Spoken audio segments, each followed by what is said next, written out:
Oh boy, I have been waiting to talk about this. We have certainly started this year off with a bang, with one of the, I think, the cleanest op we have seen in recent history. I, and every other American, woke up, what was it? Monday morning? When was the 3rd? What is today? The other morning to discover that we had, in fact, missed the entire war.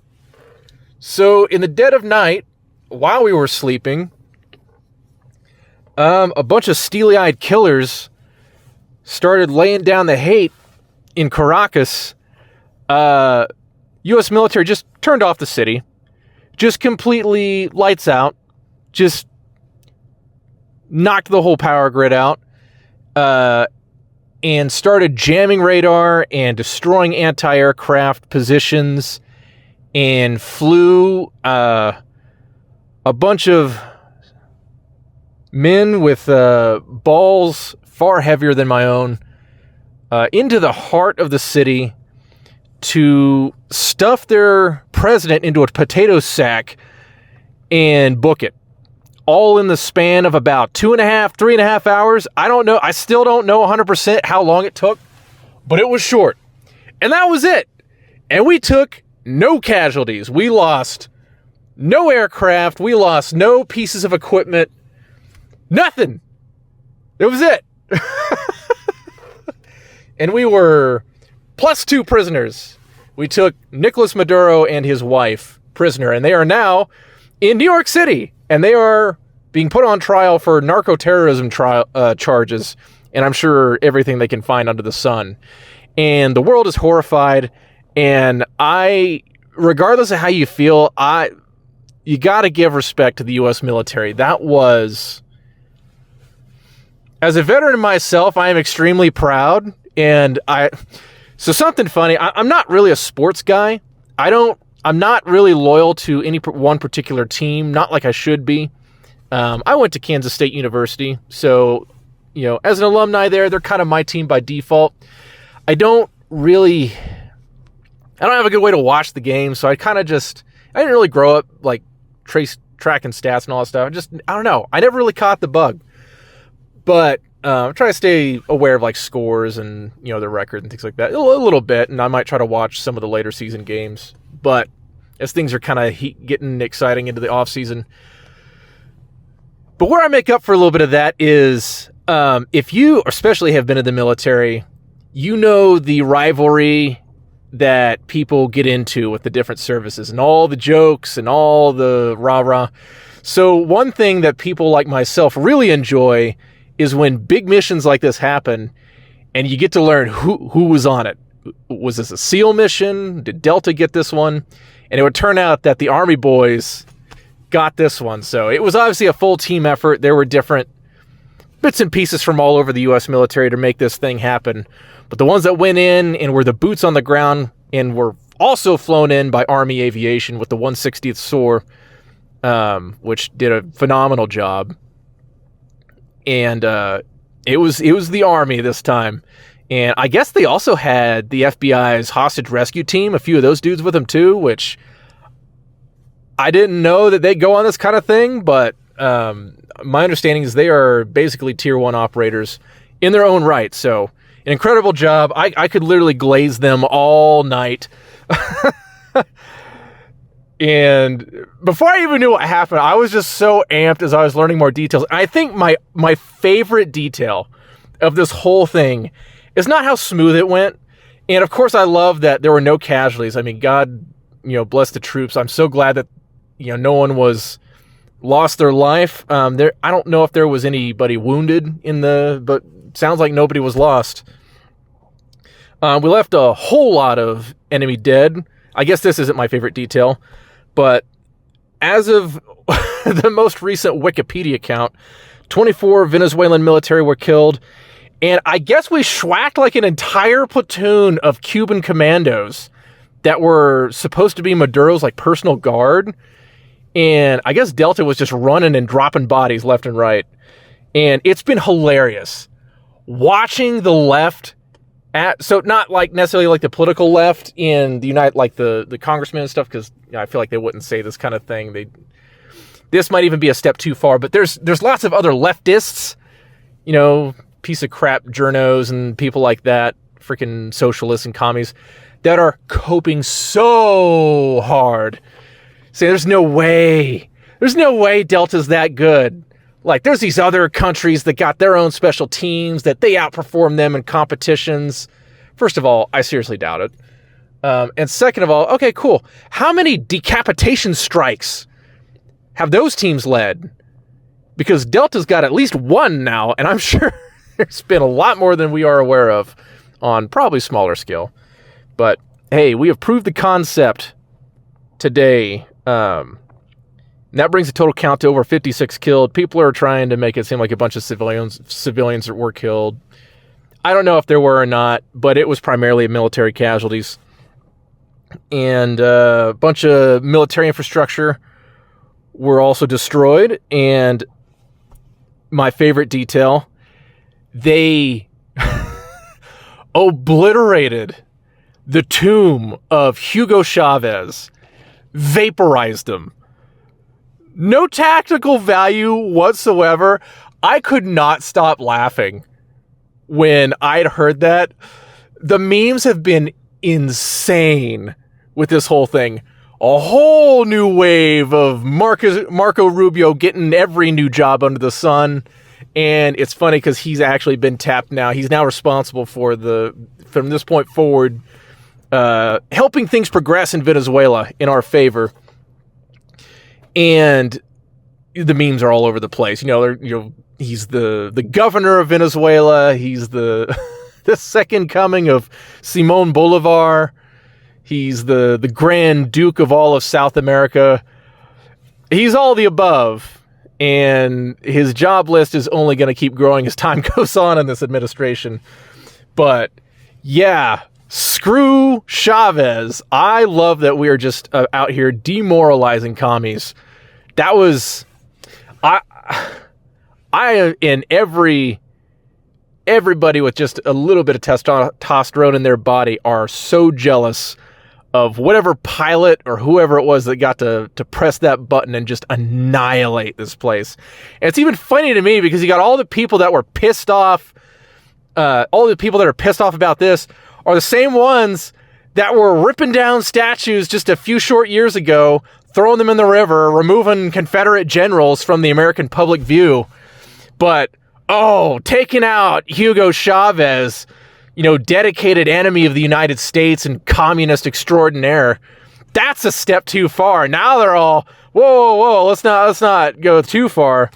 So I think it's hilarious. So I guess we're running Venezuela now, which I had to look into this because I was like, I thought we just did our thing and dipped, which we did. So there's not troops on the ground right now.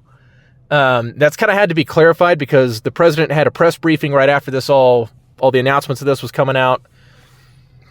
The president and his team kind of gave a brief word about what happened and what's going on moving forward. So I don't know all the details. I'm not sure anybody does, but I can definitely buy that since we just swooped in the middle of the night and stole their boy, that whoever has now stepped up to the plate, which that is his vice president, is now the acting president, Delcy Rodriguez, I guess is how you say her name. She's now in charge, at least for now, of the country. And she is reportedly much more likely to go along with the American demands. So, and Trump was just out with it and just said, yeah, man, it's about oil. And so you got all these lefties that are like, come on, man. It's not about drugs. It's not about, liberating oppressed peoples. It's about oil. And Trump's like, I know. I just said that 5 minutes ago. Why lie? It's oils. It really brought things up because for the last 20, 25 years with Iraq and Afghanistan, how many times have you heard no blood for oil. We're just over there for oil. All the jokes about American troops smelling oil and that country needs liberated because they got a little too much. But when you think about it, oil's kind of important for our modern world. We only have our entire way of life built on top of that particular resource. So while some people may think that's a crappy reason to do something like this, consider this, that access to more oil, especially oil resources that we originally helped develop that were then seized from us, access to all that oil, and they have, I guess, the largest confirmed oil reserve in the world currently. That, I don't know how long that's going to last, but it's estimated to be at current value to be as much as $17 trillion, and I heard like hundreds of billions of barrels of oil. So I'm not sure off the top of my head. I'm no expert. I don't know how long that's going to last, but who knows? Could be even more. But more important than us having access to that, which would make everything more affordable. Gas prices have already been dropping, which is great. I've been waiting for that for a long time. I just filled up my tank on $2.17 a gallon. So now I did, have the cheat code a little bit, went down to Sam's Club. I'm a Sam's Club member, and I enjoy some regularly discounted gasoline there because the membership just pays for itself, even if all you do is get gas. So, hey, go to Sam's Club, guys. But not only that, our adversaries, our enemies, our rivals, China, Russia, but especially China, Venezuela is one of their big suppliers, Venezuela and Iran. And we'll mention Iran at the end. But cutting them off from Venezuela puts a huge dent in their access to oil. And if you've been paying attention at all, you know that in the modern world, when all the West is wringing their hands over their carbon emissions and, we need to, place carbon taxes on everything. We need to move to electric vehicles. We need to do everything we can to get off fossil fuels, even if that means disemboweling our own economies. Meanwhile, China's over here building a new coal power plant every single week, firing a fresh one up, just pumping for every, plant that we shut down. They're freaking building 3 more. So, and no one on the left is going after the Chinese for any of that. So until that starts happening and becomes the norm, I'm not going to take anyone seriously on this whole climate issue. But anyways, so cutting China off from that, Glenn Beck actually said this. He pointed out that what's something that they want? Taiwan, right? What's something that the military needs, especially a nation like China that doesn't care at all about climate issues, and they're definitely using fossil fuels? Their war machine. If that war machine ain't got gas, it's not going to go very far, especially 100 miles across open channel to undertake one of the most difficult amphibious landings ever to be attempted, if they ever try for it. So another way to think about this, and not to mention all the computing power that goes into AI, as they are one of the countries that are rapidly developing that technology. So putting a huge dent in that resource, you're going to force them to start making some decisions of what's actually important, because they're going to have to start tightening the belt. And I had some more clear-cut points here, but I'm just kind of going down the list and just kind of talking, man. So I don't want to go much longer. We're going to wrap this up soon, but essentially, the point I'm driving at here is by Trump doing this and picking a small fight here, he could potentially be avoiding a larger fight. If they don't have the gas to get their troops over the sea and into Taiwan, they ain't ever going to launch that attack. And that keeps us out of a potential world war scenario, because who knows how big that thing will get if it ever kicks off, which God willing it won't. But this was... love him or hate him, this was a ballsy move. And I'm definitely getting to the point where I think people that crapped all over Pete Hegseth and continue to caricature him as some, drunk with no self-control, I think you're approaching apology time, because we now have the Iran strike that wiped out the nuclear facility, with no American casualties and no significant response from the Iranians. And now this, with no American casualties and us getting exactly what we wanted. And Trump has an even longer track record because he also, in his first term, dropped the warhead on Soleimani. And okay, we took a few missiles, but no one lost their lives. You know, we're seeing a pattern with Trump and his administration where, and this leads to a question of, are we now hypocrites? And, you know, okay, some people are pointing out like, oh, you guys were all, you know, anti-war, let's not go to any more wars. Nick Freitas, who I love following, a man far better than myself. He's done far more in his life. He is still, to this day, doing far more than I probably ever will. I respect him immensely. He raises some valid concerns, and he does so as saying that he is still clearly a Trump supporter. But he's like, sir, he's concerned by the potential for the nation building here because we have removed this leader, and he has said that we're going to, you know, transition Venezuela into a more favorable, future business partner, into a more stable society that the people can finally enjoy freedom and prosperity once again and not be crushed under the boot of socialist dictatorship. But people like Nick Freitas are understandably concerned, where he's like, okay, well, we did 20 years of that and sacrificed a lot of blood and treasure that got us basically nothing and might have even left us in a worse position than we started off. So I am not too eager to get into another one of those. So I think the answer to the question of, it depends. And this forced me to really kind of assess my own view as well. Did I believe that we would never get into any other conflict at all?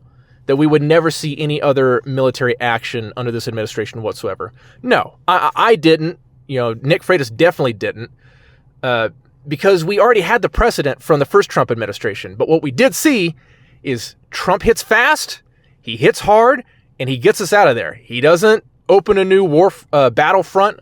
He doesn't engage us in a new protracted war. That's not to say that would never happen, but God forbid. But he makes the point. He displays strength. He achieves the objective, and he gets us out of there. And that, I think, is what has exactly happened again. We're not in some ongoing bombing campaign in Venezuela. We hit hard enough to keep them wondering what's going on. We did what we had to do, and we got out. And now we are pushing forward with all of our other methods to get what we want, to ensure that this, you know, the people taking over, stepping up to the plate, are going to be more in line with American goals. So, I don't think it's a violation of that campaign promise, because this is not another Iraq or Afghanistan. It could potentially turn into it, and God forbid it does. And I understand that concern, and I understand Nick Freitas' concern, a very valid concern. But hopefully that's not what we're going to see here. I think so far it's, judging by the reaction, and this brings me to my next point that I really wanted to talk about. Judging by the reaction of what are certainly millions of Venezuelans, many of them displaced, they are all very, very happy, which is hilarious because every Western lefty is very, very not happy right now and are just proving yet again how out of touch with reality they are, how absolutely deranged they are, that they can't even, the ones like John Fetterman are rare, where, hey, he gives it up to the American troops, well done, and he's also like, guys, we wanted Maduro gone. President Biden literally put a bounty on Maduro for anyone who would be willing to arrest Nicolas Maduro. Who's going to do that? Who's going to step in and do what needs to be done? Who even can do that? Well, we can. And we did. And you know what?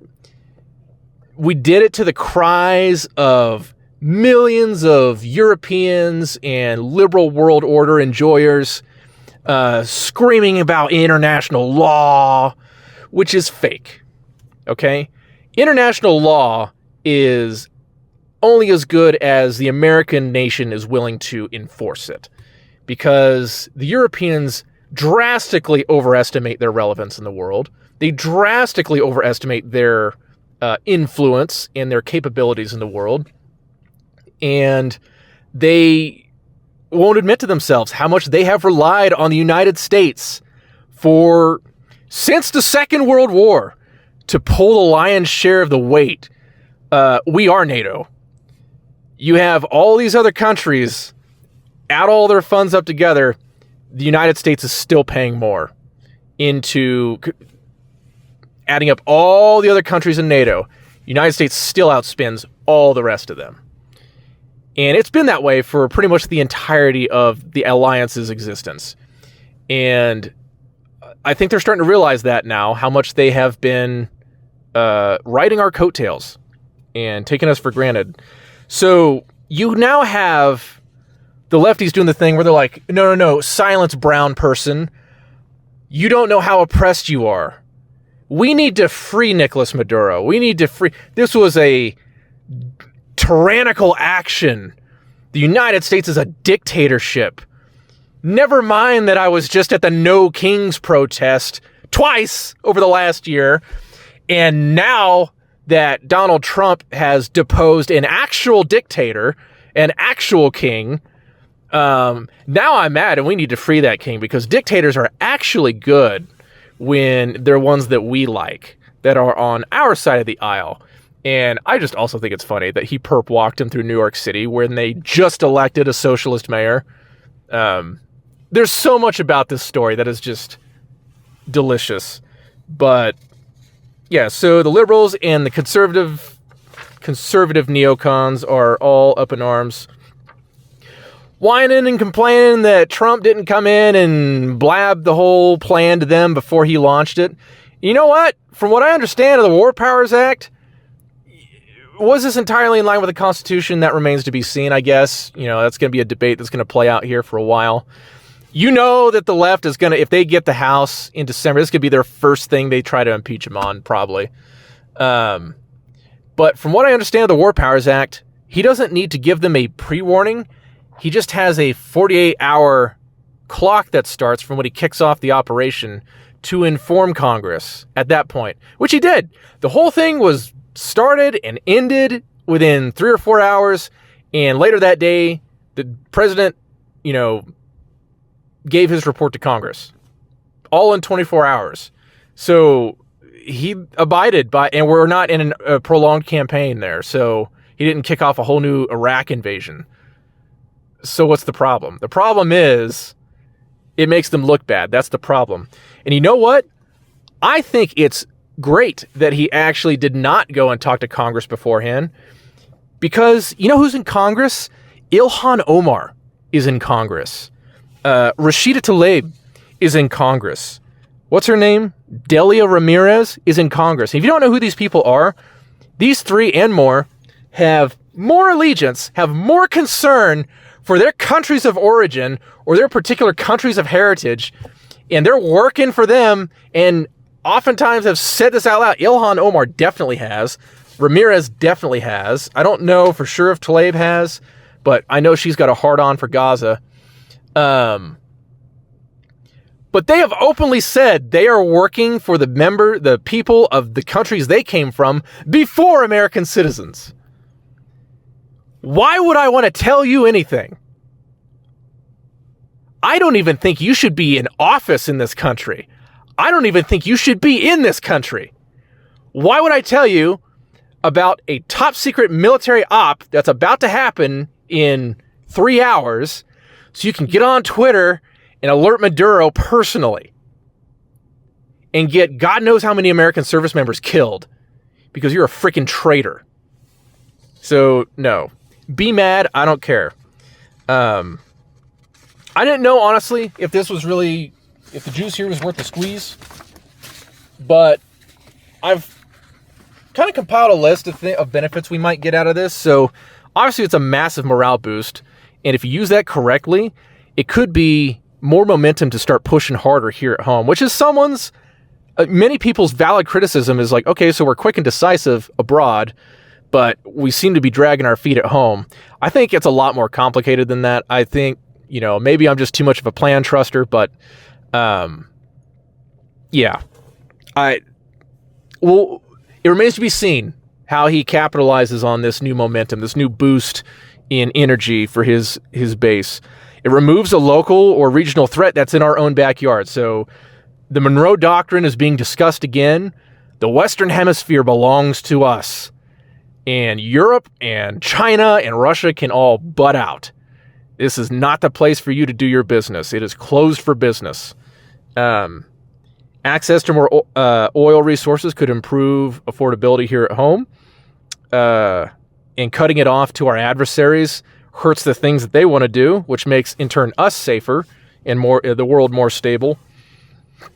It displays strength and puts our enemies on notice. Lets them know that the Biden days of the fall of Afghanistan are truly over. It validates our future negotiating power whenever we have to sit down at the negotiating table and participate in some tough love, some tough talk, or perhaps even threaten somebody. Because now that threat is a lot more viable because we actually back it up. We don't do what the whole Biden and Harris were doing where they were just saying don't. That's it. Just don't. And then Iran does anyways. So a lot of good that really does. I've been reading this. It gives us a sense of expansion, or it helps us get this I don't know what the word I want to use, but it puts us in the mindset of expanding. So I've been reading an an interesting book lately about just kind of a high level view of the kind of the downfall of the Roman Empire and kind of the transition into a period of for lack of better terms, the Dark Ages. And as Rome was expanding, so kind of the lead up to their decline, as long as Rome was expanding and, adding new territory, was pushing outward, they had more of a unity of purpose, a unity in the empire. And that's when Rome was succeeding.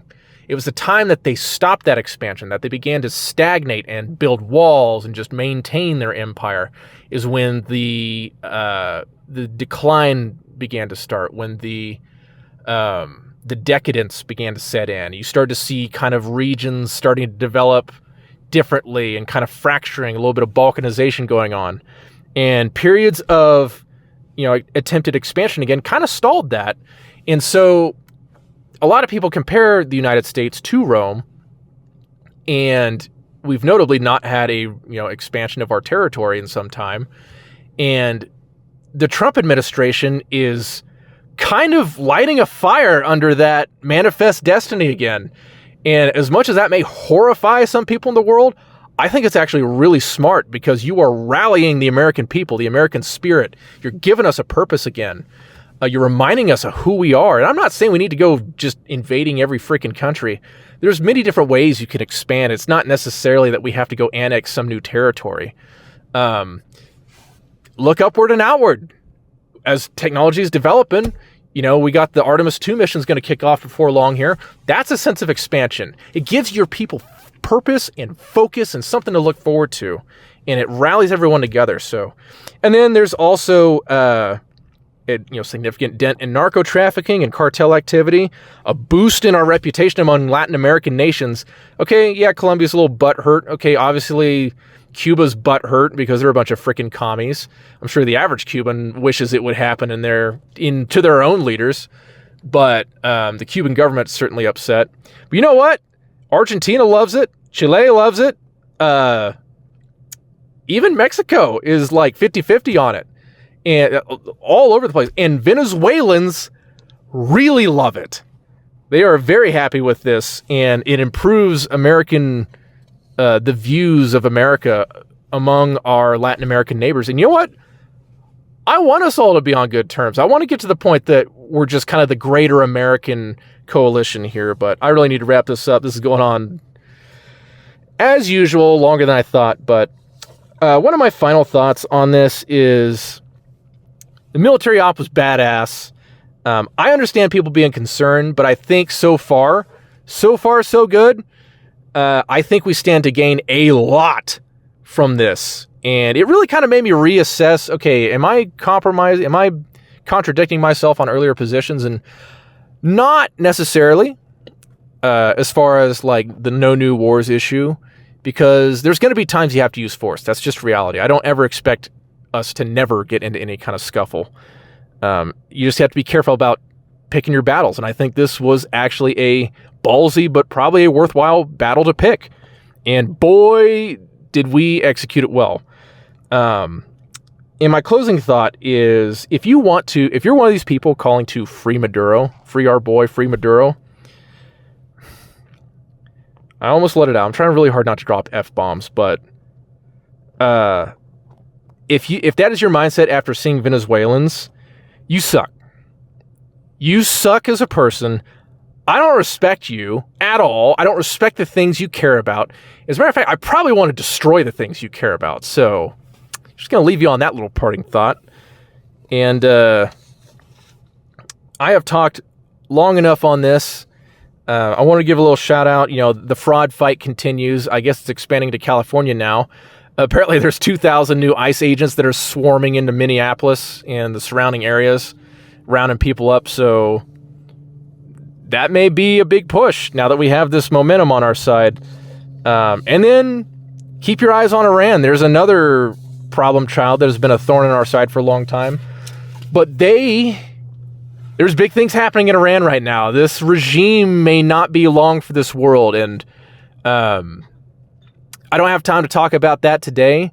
We'll see maybe next week. We'll see what happens over the course of the next week.